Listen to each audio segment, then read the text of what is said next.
Fantasy boxing matchup: Mike Tyson versus Muhammad Ali. Iron Mike versus I must be the greatest. There are so many boxing fans out there that believe Mike Tyson would have knocked Ali out, or Mike Tyson in his prime. That's what they always say. Mike Tyson in his prime before Cuss died. You know what I mean? Before he went to jail, all that stuff. And Mike Tyson is probably the most overrated boxer of all time. I mean, this man has never beat another great boxer. He beat some good boxers on his come up when he was young. Like, I can't even front. Like he like Tony Tucker and guys who people really don't know about, who are top shelf dudes. But he never beat somebody who people know about, who actually have a legacy in the sport, who are great, not one time. But people think that he could beat Muhammad Ali, who beat multiple all-time greats. So let me explain to you why Mike Tyson has 0% chance of beating Muhammad Ali.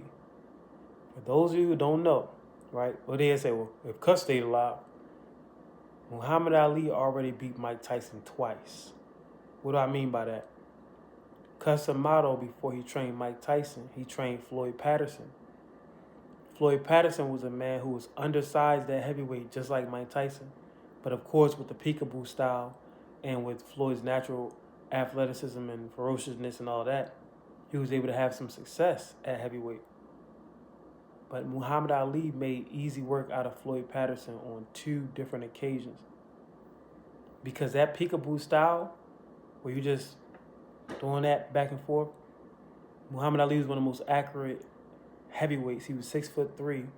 His hands were as fast as a middleweight. His jab was timed as being faster than Sugar Ray Robinson. So you just doing this with your hands up, walking like that, Ali will pick you apart.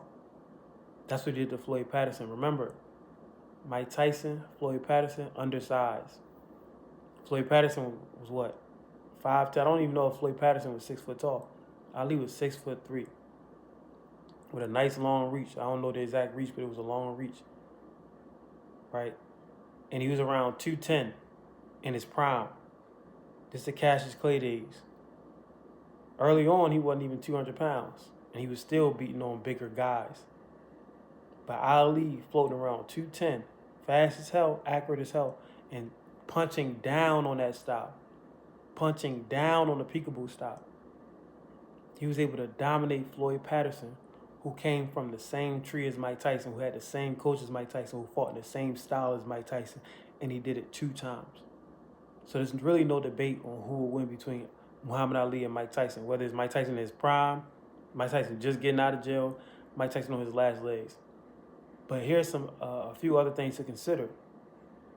Muhammad Ali has been knocked down multiple times in his career, until his final fight, where he got stopped because he was damn near 40 with Parkinson's and shouldn't even have been in the ring. Every time Muhammad Ali got knocked down, he got up and won, except for the Joe Frazier fight. The Joe Frazier fight, he still finished the fight, but he lost the fight.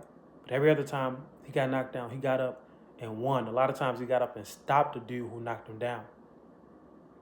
Mike Tyson, every time he got knocked down, he stayed down.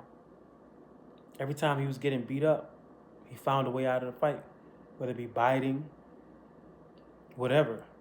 But Mike Tyson, he didn't have the mental push that Ali had. And the crazy part about it is, y'all argue, these Mike Tyson fans, they argue this stuff. But Mike Tyson comes out on podcasts and says that he can't be as great as Ali, because Ali was willing to die, and he wasn't willing to give up his life just to prove that he's a tough guy. He said Ali would. And Ali did give up his life. That's why Ali was so decrepit. That's why his body was so broken down as he aged, because he gave up so much. I was watching him fight Bob Foster the other night, and Ali would let people hit his stomach in a professional fight. And I think the heavyweights had 8 ounces back then. I think heavyweights were wearing 8-ounce gloves. He would let these big, large bulls of men just hit him in the stomach. He would just let him, no defense, and just look at him and hold him, just to show him that I'm tougher than you can't hurt me. He got in there with the biggest punchers and did that. Ron Lyle, George Foreman. You know what I mean? Mike Tyson would never, ever, and he tells you that himself. So this is really no debate, no argument. Mike Tyson would not beat Muhammad Ali. In fact, he would get stopped by Ali, even if they fought 100 times. And there's no disrespect. Mike Tyson in his prime was phenomenal. But Muhammad Ali, that's one of one. That's like, you know, a Floyd Mayweather type fighter, where it's like you really can't beat him unless he come out of shape or something. Or if he getting sick, like with the Parkinson's, he stays in the game too long. But y'all let me know what y'all think.